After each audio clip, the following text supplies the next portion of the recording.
I was working at the Coast and Geodetic Survey in Washington, D.C., and the last of the volunteers was accepted in the armed services, and inasmuch as the Coast and Geodetic Survey had asked for and had received a deferment on all personnel that was working there, you weren't subject to either being drafted or recalled to organized reserve. So, as a result, you sit there and wait until they drafted you, and then the Coast and Geodetic would have you deferred. So that didn't exactly appeal to me for some reason or other, and I kind of wanted to be in it. So my first implication was how to get around that situation. So I went to scrounging around to see what I could do, and since I'd been in the Air Corps, I thought maybe that would be the proper place. So I went to Bowling Field in Washington, D.C., and asked if I could get cleared over there if I was eligible to enlist. And they told me only with the Corps area permission. It was them that would have to get by the draft boards. So I got on a bus and I went down to Richmond and talked to the Corps people down there. And they wrote me a letter saying that I would be acceptable if I could get away from the draft board. So I took that back, and it didn't appease anybody. So I guess they're just waiting for nature to take its course, and that's pretty slow and them kind of things ordinarily. So it irked me a little bit, so I said to myself I'll join the Navy if they'll have me. So I went down to, I seen an ad in the paper that this would be the last go-around for volunteers. So I went down to Washington Navy Yard, who was handling procurement at that time, and I goes in there, and some guy gave me a fine interview there, and talked about my experience, and they thought I might be useful to them, and thought they might get me by the draft board situation so that I could be eligible to enlist. And then he said, but we're Office of Procurement here, but we need officers worse than we need enlisted men at the moment. Says, what would you think about trying for a commission? So I told him I didn't think that I was officer material and that I didn't come down there for that purpose. I wanted to get cleared to enlist. So he went ahead and told me that he could get me as much as a JG, and if I cared to try to be an officer. So I was a little bit scared of that. Didn't appeal to me. I guess I'd cussed officers too long. So I, in turn, was sent to the enlisted procurement area. So right at once they said, yeah, we'll get you by the draft board, but he says you got to go to the Secretary of Commerce, which the Coast and Geodetic came under. You got to get a letter from him, from the Secretary, stating that you are excused from that deferment. So I went back to Washington, and I went to the Secretary Jesse Jones of Texas, who was Secretary of Commerce under Roosevelt. So I went to his office and talked to his aide there, and I reckon he liked my story. Anyway, he said I'll write a letter and see if I can get the secretary to sign it. So Big Jesse signed the release on me. So I took the release and I went back, and they said, now you got to go to the draft board in Alexandria and you got to clear it with them. So I went over there, and they was a little reluctant to do anything, because if they let you go, they'd have to send one of their own and take your place. So they him and hawed over a little, and they said, all right, go ahead. So they wrote a letter and turned me loose. So I went back over and enlisted in the Navy. They told me to report the next morning to Washington Navy Yard, to the gun factory down there, which I did. And didn't have any uniforms in Washington, so I was in civilian clothes. So they put me to work, gave me a drafting board and put me to work there, and I messed around there for, I don't recall exactly how long, but pretty soon the slowly turning wheels there of evaluation got underway, and they decided that since I was a map man from the Coast and Geodetic Survey, that they had just exactly a place for me at the Hydrographic Office. So the Hydrographic Office was in transition at that point, moving from the Constitution Avenue Munitions Building to a new setup is put up out at Suitland, Maryland. So I reported in to a submarine officer who was Commander Patterson, who they had called back a lot of retired people, and he had been retired early.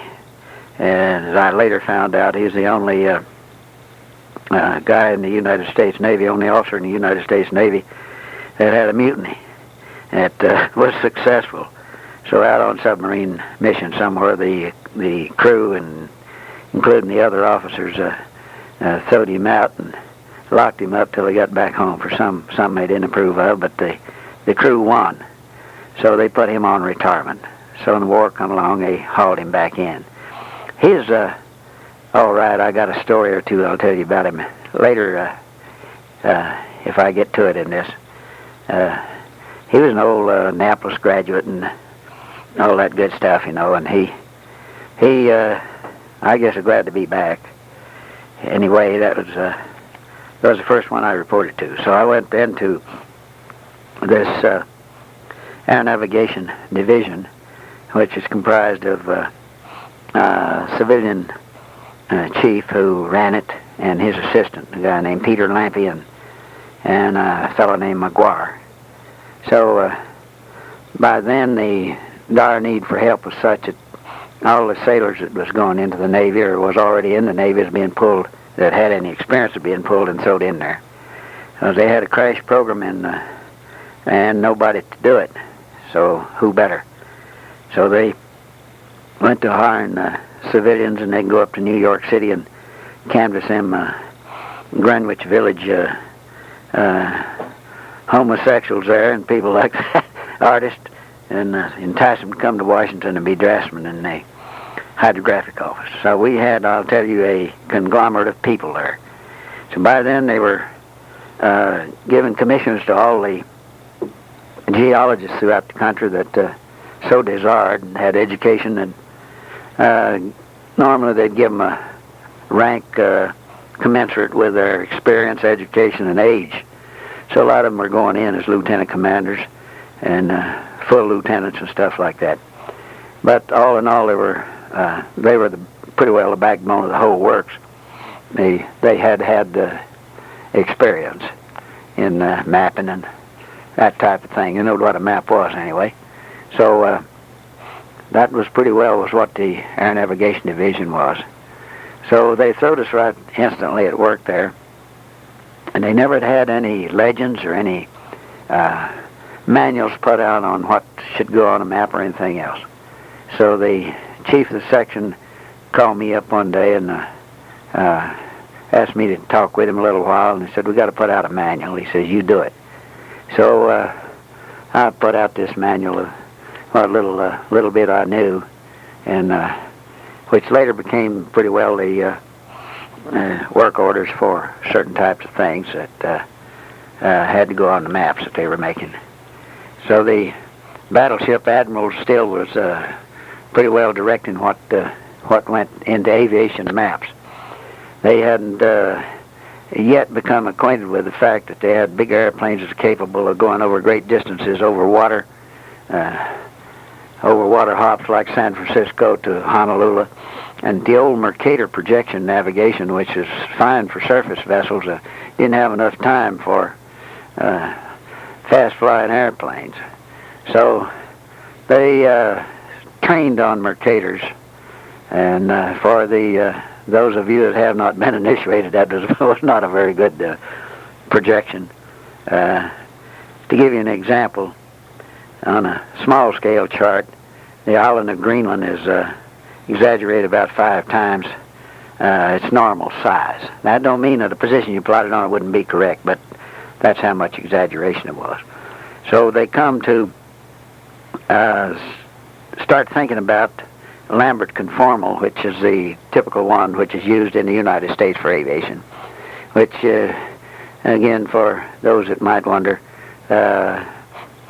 the longitude lines converge to North Pole, and the latitude lines, which run east-west, curve. And you take a reading between 2 points at halfway, and you got an average of a magnetic course. Average of a true course, excuse me. Then every time you pass a magnetic line, you subtract or add, as the case may be. East is least, west is west, west is best, applies in this instance. So that would give them a compass course. And early in the war, they did not have anything except the leftover marine beacons, which is used for ships at sea. They still could be used to home on, and they give weather 15 minutes after the hour, some regular schedule, which navigators knew about. They gave their identifiers so you could tell which one it was. There's one in particular was in great use. It was in Dakar, Africa, and was hand-operated. And it was an old-timer, the English or somebody put in there, gosh knows how long ago. But in the early times, airplanes ferrying across from South America to Dakar used that beacon to home on. And of course, the commercial radio stations were big in demand because you could home on them all over anywhere there was any.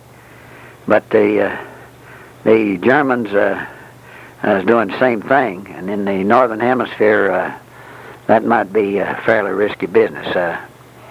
On one occasion, one of the first maps that I was told to make is to take a map of Ireland and map all the neon signs that Ireland had put up. They surrounded their island with great big, I don't know how big they were, but they were enormous billboard, 2 or 3 times billboard size with neon, colored neon on them, to identify their borders so nobody wouldn't violate their neutrality. And the Germans right away started navigating on some of these, was put out on some points and prominent places where they could get to them. So all through the war times, American airplanes going over there had to avoid going into Ireland. And all this was is, of course, Ireland was mad at the English to the point that they would like to have helped the Germans, I suppose, and I guess it did help them with their submarine navigating and so on.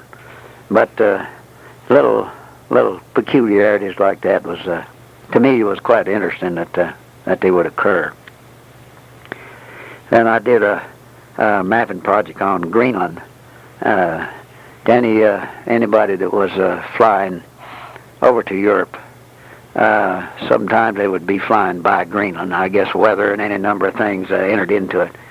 They had places there for them to crash land safely and make emergency landings, that is. So they contrived up a one-legged radio range.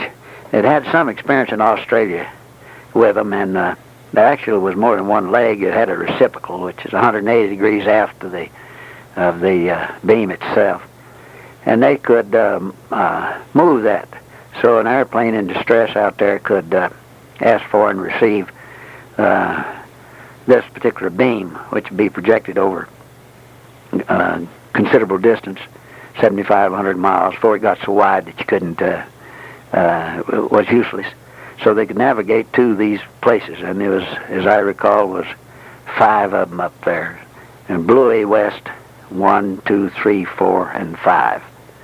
And they saved a lot of airplanes. Only a couple of years ago, if you recall, they went up there and dug out a P-38 out of the ice up there, and a B-17 had been sitting there. It's got snowed under, it's under 30 or 40 feet of ice. Well, that's some of the rescues that they were able to do in there. At least they got the crews out, left the planes for obvious reasons. And they even got so good at that, they went up there in different times and was able to level out the ice on the ice cap on Greenland until airplanes could be stripped down, gassed up, and taken off from there. So it was an important base for them. Because it was important to the Germans, too, because they had a weather station on Greenland, which helped them out, I guess, a great deal. They could tell when all the weather fronts was coming in, too, because it came from that direction into Europe. So there's been a number of little goodies like that took place in my drafting career there.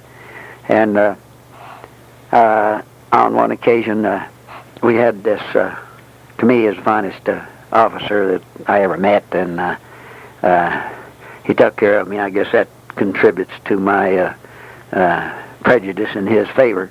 It was J. Irvin Chase. He was an Annapolis graduate and was the nephew of the CEO of the Chase National Bank.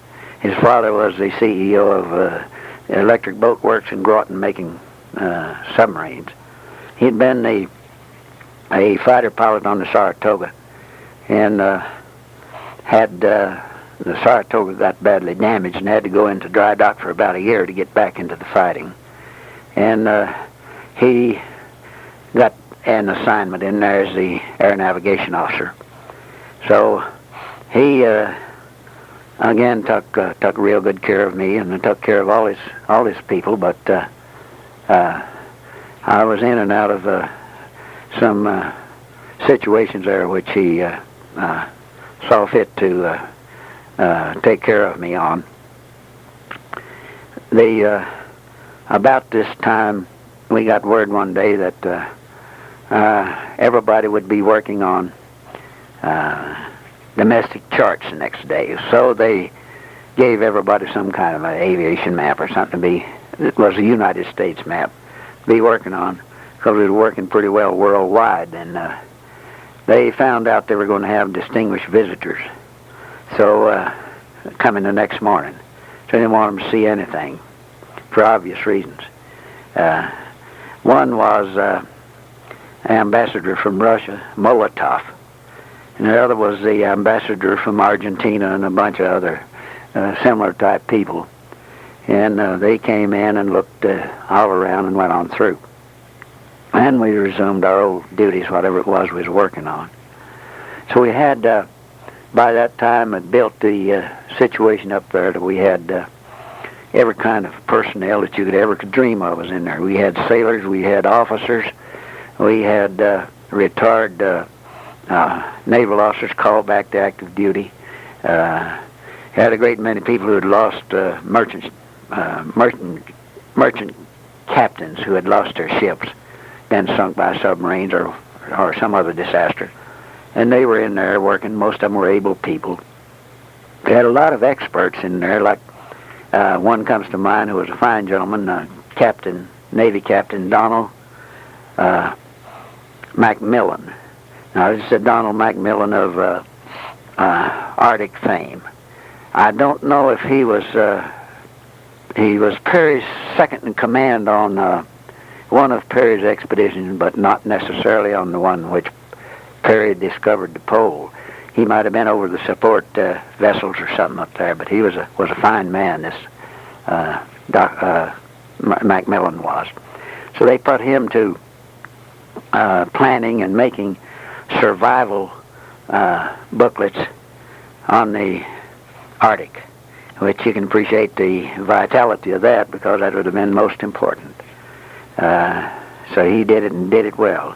They assigned him 2 or 3 draftsmen, and they drew up various things which would be helpful in survival up there.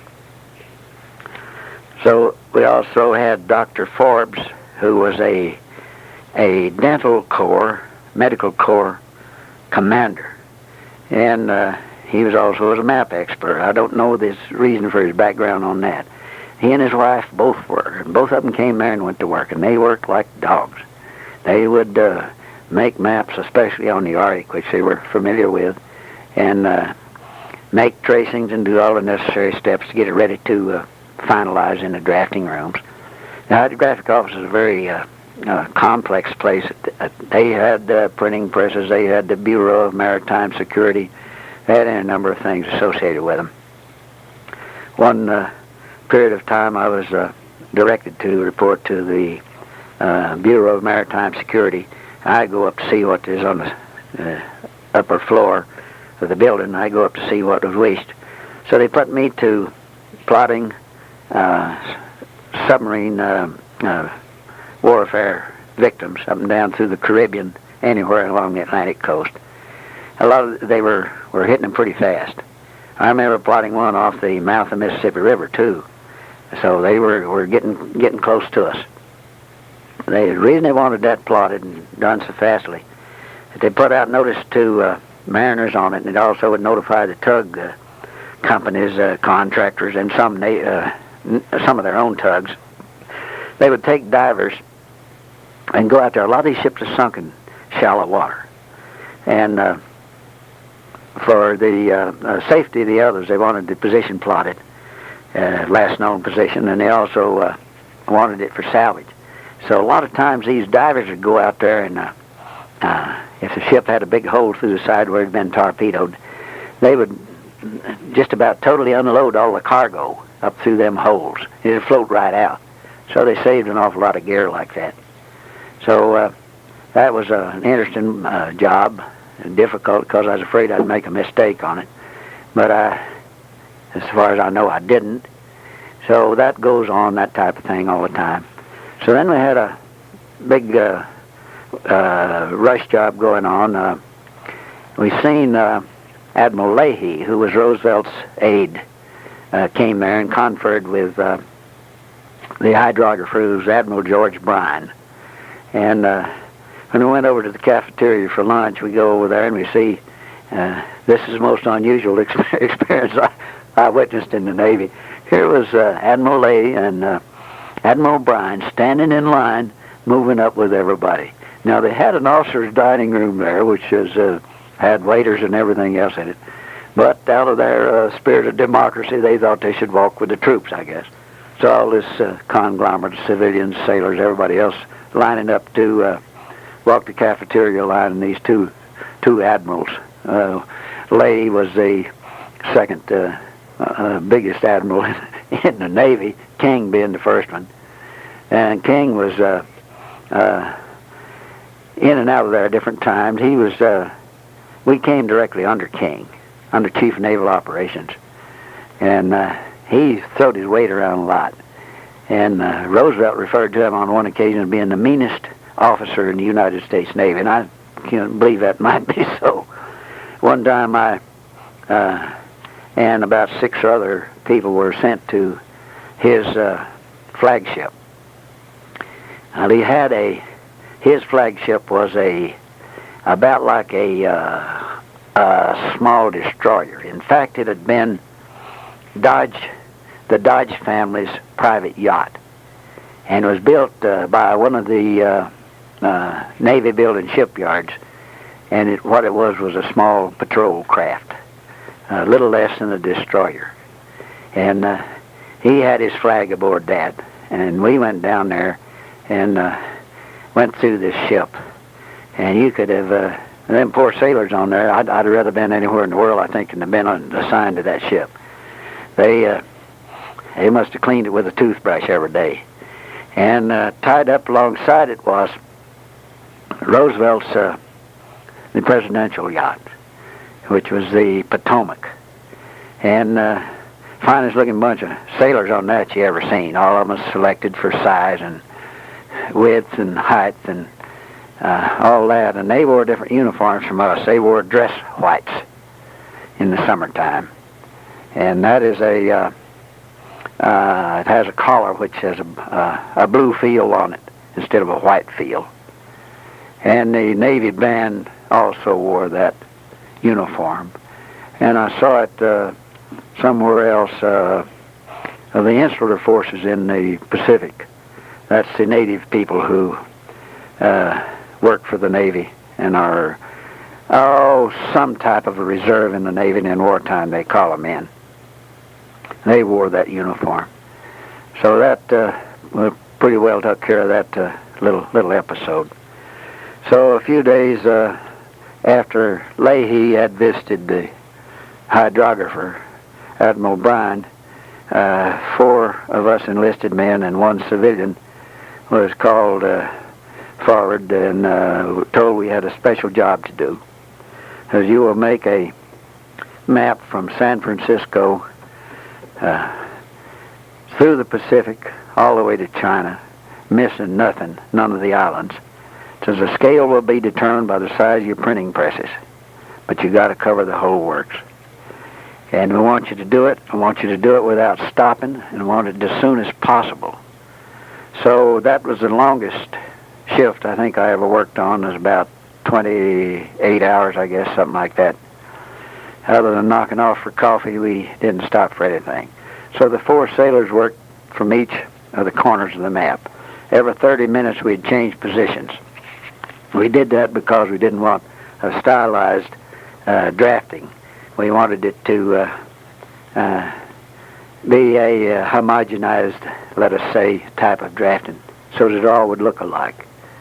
So that worked out all right. We had the type department was making type on Japanese tissue, and we would float that down with gum arabic and water, and it wouldn't photograph with any shadow or anything. It was before the time of doing cellophane. That occurred a few months later. He printed on cellophane, stuck it down, but this was gum arabic and Jap paper. So we got that job done, and they printed only 12 copies of it. I imagine some of the wheels there probably pulled off a copy for their collection. But that was used by Roosevelt and Churchill when they met on the Toledo off Newfoundland or somewhere there in the Atlantic and planned the Pacific War. And there was a picture floating around there for a while that showed some gopher standing there with a meter stick pointer pointing to some particular island or something, and Roosevelt and Churchill talking and looking at the map. I always wanted a copy of that picture, but I didn't know how to get it in and still don't. Well, it was my understanding that the commanding officer got a commendation for it, and nobody ever got around to thanking us, but that's part of the job, you know. So it really didn't make any difference. We had another interesting situation there, which I should tell about as I think of it. This will not be in correct chronology. I will go back and forth because after 50 years it's a little bit hard to place all these things in their correct attitude, and since nobody probably never hear this except myself, I don't see as it makes a whole lot of difference. But in rummaging around through the hydrographic office, I ran into a canister which looked pretty important and was locked in some cabinet somewhere, and I broke out that canister. And what was in it is something else. In it was Limburg's original map. And Limburg had went to the hydrographic office before his flight and had took a outline chart of the Atlantic and had planned his course across there as best as he could. So he made a deal with them if they would give him maps and support and so on, that he would give the original back to him. So he started out after he got off from Floyd Bennett Field. Out there 2 or 3 hours, he went to doing some very precise dead reckoning navigation. And as he progresses on, it got less frequent and a little bit sloppy. I'm sure he was tired.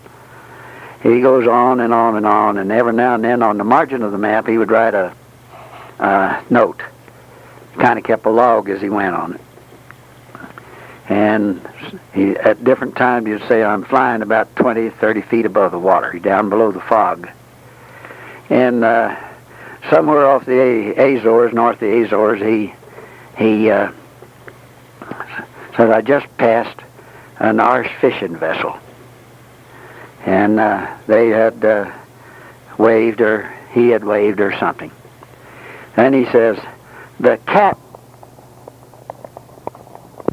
And it was the first time I'd ever known that he had had a cat with him. And I've looked several places since then, and I've never been able to support that in any kind of writings about his trip. I've never seen any mention of the cat. But I believe there was one, and I think that he wouldn't have written it otherwise. So he keeps on this till he finally says he sighted land, and I think he sighted, somewhere the tip of Cornwall or somewhere down in there, and he realizes he's pretty close to course, and he goes on in. So that had a lot of writing, that his log as he went along. And that was the original. In the same canister, there's those two Russians, and I wouldn't call their names if I could, that flew across from Russia to Seattle, Washington. Their map was in there. And Wiley Post's map was in there. There's a great collection. They apparently had conferred with these naval officials, and that's the price they had to pay. Some diligent person somewhere had exacted that from them. Well, this was known about by about 2 or 3 people, and I being the only enlisted man that had access to it, and that was by permission when I went and got the key. So we had a top civilian, and I'll call his name now. I've been reluctant to in some occasions because I don't want to embarrass nobody, but he's been dead a long time. His name was Peter Lampe. Peter Lampe retired. And a month or so later, my commanding officer, the aforementioned J. Irvin Chase, called me up one day and says, "Go bring that Limburg map in here. I've got a guest I want to show it to."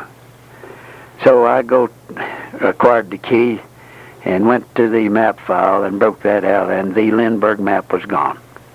So I had to go and explain to Commander Chase that I had no idea what had happened to it, but it was not there. So I've always, deep inside me, knowed full well where it went. The man that retired without much question. There was a number of unique characters around there. Most of them were of the Irish descent, and most of them came from Boston. If you had a name that commenced, it sounded English as mine does, you had a problem right from the word go. And that was no exception there. So they would give you the hard task and everything else. They're real. I got a real education in the type Irish that was. They growed up in the town like Boston, and a few of them managed to go to the Merchant Marine Academy, and that was their education. A lot of them had been to sea and all that, but boy, they stuck together like no group you ever seen in your life.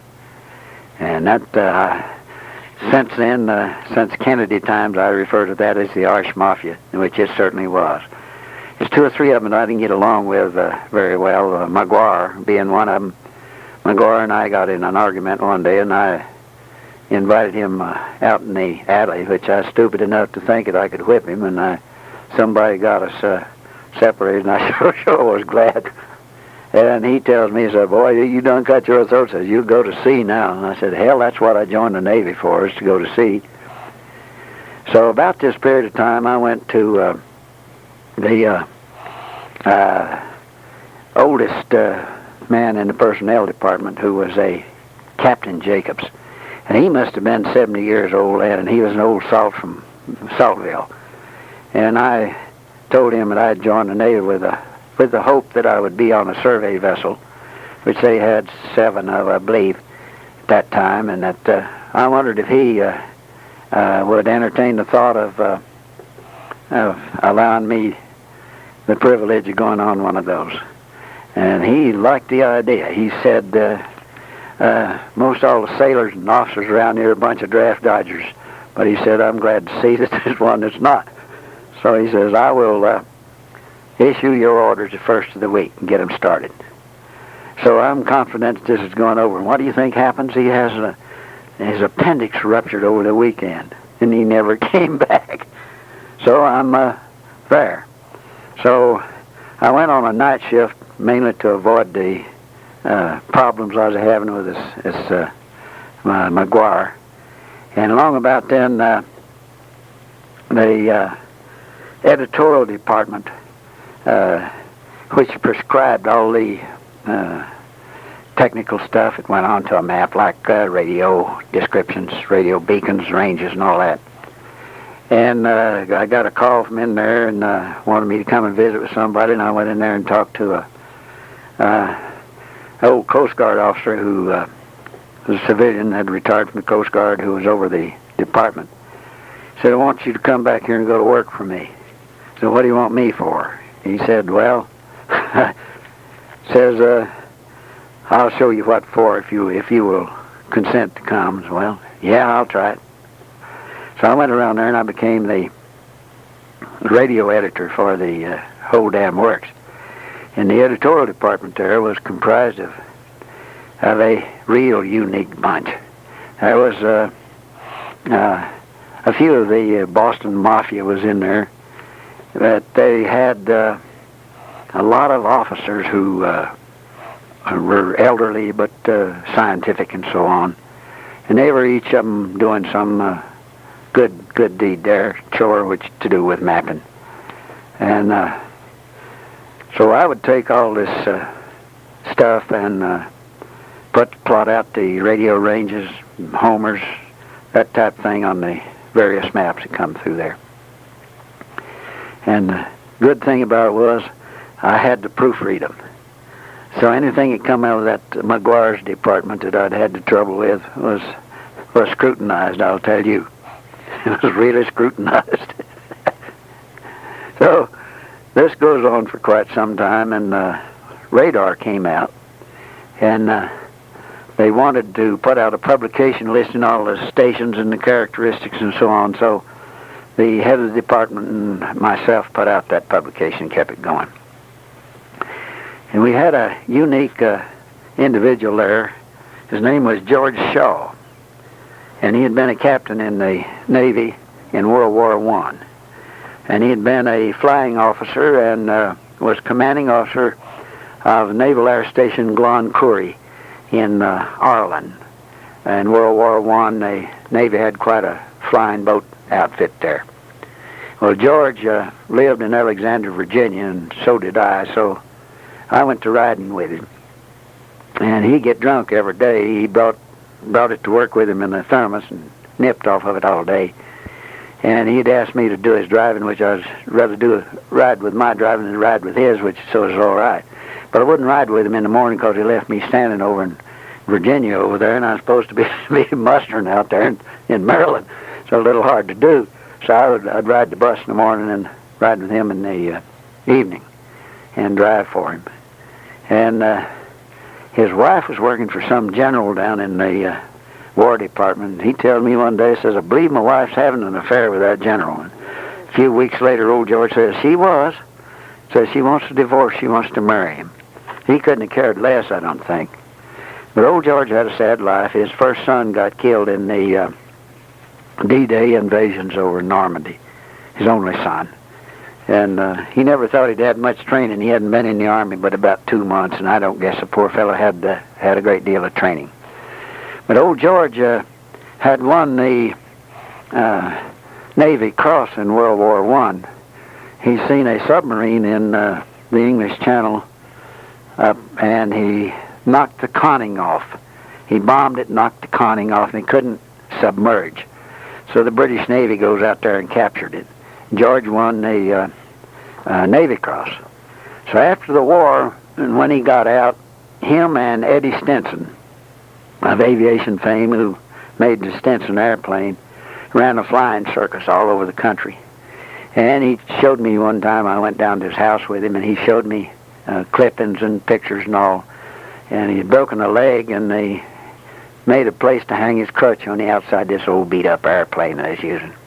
Well, old Eddie got killed in Cleveland, Ohio. Eddie was a heavy man, and he had a passenger that he took they flew off of the lake shore at Sandusky out of Cleveland there, and the passenger got scared and stood up in the airplane, threw it out of balance as it's coming in for a landing. They spun in and killed Eddie. So that was the end of the flying circus. Long about this time at the hydrographic office, there was an Eastern airliner landing at Washington National Airport, and The bowling field traffic pattern merges with the old Washington airport pattern, and Venezuelan Air Force had 2 or 3 cadets at bowling, friendly nation sort of an arrangement there, which had commenced to learn to fly P-38s. So this one cadet was coming into bowling to land, and he landed through this Eastern Airline passenger plane. He hit it squarely from the top, and the whole work 7 went down, and the plane load of people was killed. And he was in the hospital, and they tried to isolate him over there in Arlington or someplace. And they were waiting for him to get sufficiently well to be interrogated. But old George, well, he didn't have any credentials at all other than his employee credentials in the hydrographic office. He goes over to Arlington, and he goes in there and he tells them that he's an official with the U.S. Navy, and he is there to talk to this airplane pilot, so they let him in. So George spoke Spanish. So he goes in there and he interviews this Venezuelan pilot, who of course thought he was talking to some official in some capacity in the aviation department, like the CAA or someone of that size. So he had this lengthy interview and thanked him and left, and it leaked out that he had been over there, so the Navy got a little bit irate about that. But they did nothing about it. Old George, quite a character. I'm glad that I know him. Oftentimes George would come around and say to me, "They've given me this task to do, and I don't know how to do it. Will you do it for me?" I'd look it over, and if it was possible, I'd say, "Yeah, I'll do it for you." In the meantime, he was nipping on that thermos jug of liquor, which he took to work with him each day. It has come to mind that I probably did not mention in an earlier episode about the maps in Annister, Limburgs, and others. Wiley Post's map was there too. So whoever had collected all those had managed to get Wiley's original around the world map. So Wiley had written a lot of interesting anecdotes on the margin of his also, like as Limburg did.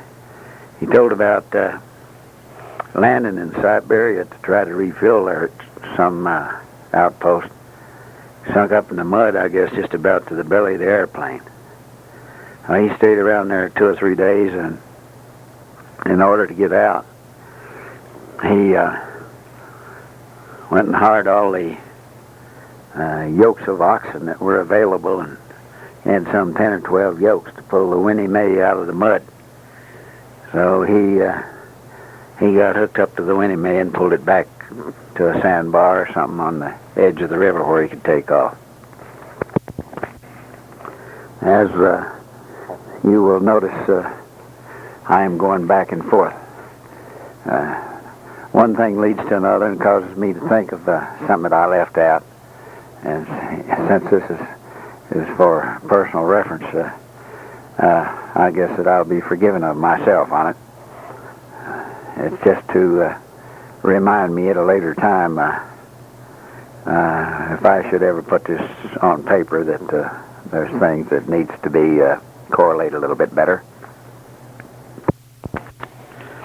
As a draftsman, before I went into the editorial department there at the Air Navigation Division, I shared a table with a lady engineer. I don't know, perhaps I should say a woman engineer. Might be a little bit better because she was not ethical and did steal a little bit. But we shared this drafting board, which had a set of drawers I didn't explore her private documents or anything, and I thought that she probably was treating me with the same respect. But way back many months before, I had designed a device that I referred to as a sliding protractor, for lack of anything better to call it. An old Mercator projection, any straight line that you put on it would cross all meridian and parallel at a constant angle. So that was the reason so many compass roses were on Navy charts, to be able to get a set of triangles or a parallel rule or some device of that sort, so that you could carry it forward from one map to the other. You see, Mercator maps, unless they are precisely same latitude, will not fit going one to the other. There will be a misfit there. So you have to transfer your points from one map to the other. So you could adjust for magnetic variation and the annual increase or decrease as the case might be. So it was a pretty useful device, and in making it I took the slide off of a slide rule and put a transparent ruler in that, and the edge of the transparent ruler coincided with the center of the protractor. So you could you could read a course, a reciprocal course, also with this device instantly, and it saved you from having to put triangles down on it, and you could leave it in that position, refer to it later, and in a number of pretty good points, I thought. And I drew it up and had a photostat made of it, dated it, and signed it. I don't know why I did. It must have been a premonition of things to come. Well, I had this working model in my drafting room top. So I had a lot of comment from people who was asking me how they could get one like that, and I had told 2 or 3 of the history on them, but I never had any kind of other than a speaking arrangement with this woman engineer that shared the table with me. I just said, "Hello, how are you?" and off I'd go and on my shift, and she would come on to her shift. So a friend of mine, a lady friend there who is a friend to everybody, I guess, she asked me one day, says, what's Stone working on? That lady's name was Stone. I said, I have no idea. And I had told her one time about this device I made, or perhaps showed it to her, I don't know. But anyway, she said, looks surprisingly like the one that you have. So, being curious and bold, I opened up her compartment on my shift there, and here's a set of plans, and here's a working model of my device. And she has concocted, put her name on, etched on, and a rough draft of a letter to the awards committee of the hydrographic office asking it be considered for production. So this, needless to say, irritated me, and she had planned, I later understood, within 2 or 3 days of submitting this. So I quick like went and had my very formal 1 paragraph, about 10 lines long, government issue military correspondence to my commanding officer. And I cleaned up this device I'd been using, and I sent it in, invited his attention to it. That was all I did. I didn't elaborate on it, said nothing about the other one. So he kicked it on upstairs, and it went to the awards committee, and the awards committee, which is comprised of 3 or 4 Navy captains and a big civilian engineer, and others looked at this thing, said, of course, they believed it to be a good device, and that I should send it to Weems at Annapolis. Weems was an old retired Navy captain who ran a manufacturing plant in Annapolis. And throughout his career, and somebody on these ships and everything he was on come up with a good idea. He said, yeah, as soon as you get out, contact me. And they did, and he in turn would manufacture it and sell it. I don't know who got the money, but I have a pretty fair idea that Captain Weems did. So it also was directed to the awards committee directed it to the hydrographer for comment. So the hydrographer wrote me a letter of commendation for it. Gave me a commendation. So this took a period of about a month, I guess. Now, in the meantime, Stone, the woman engineer who was getting ready to steal it from me, she goes ahead and she submits it to her people, not knowing that I had already turned it in. So I was called forward to explain this situation, and I very easily did because I dated this drawing, and I showed it, and it was obvious to everyone and all that she had indeed made an attempt to steal it. And I had never meant to turn it in, and I said as much as I'd made this device for my own convenience and nothing more, but were it to be helpful to anyone, they're certainly welcome to it. That is, other than Stone. Oh, I outfoxed her real genuinely good. Don't seem like I ever did anything easy. It always was of an emergency nature. Jumping back and forth again, reliving, backing up some 50 odd years and reliving it, I still keep thinking of things to do with the stolen maps. They had Jimmy Mattern's maps and Clyde Pangborn's maps there. Jimmy is, was a pretty renowned flyer, and he did a round-the-world trip, and also set an endurance record over Los Angeles. Him and another guy goes up and stays I don't know how many days, and I expect this is the first refueling from the air that took place. They one airplane with a 30-foot hose or something let down to Jimmy's plane, and they refueled it in air, which was an accomplishment back at the time he did that. And Clyde Pangborn flew the Atlantic Ocean, only a few days after Limburg did, and he didn't even get noticed for it. He was so overshadowed by Big Charlie that I don't even know if anybody knew much about it. On one occasion, I was asked to report up to the Bureau of Maritime Security, which I did, and they put me to work there doing some special stuff for them, gopher type stuff. And the most amazing section of people there I've ever seen, they were all Russian. And they were about the roughest, toughest looking bunch of people you'll ever imagine. And what they were freighter skippers and people of that size. And they were in there translating American sailing directions to Russian.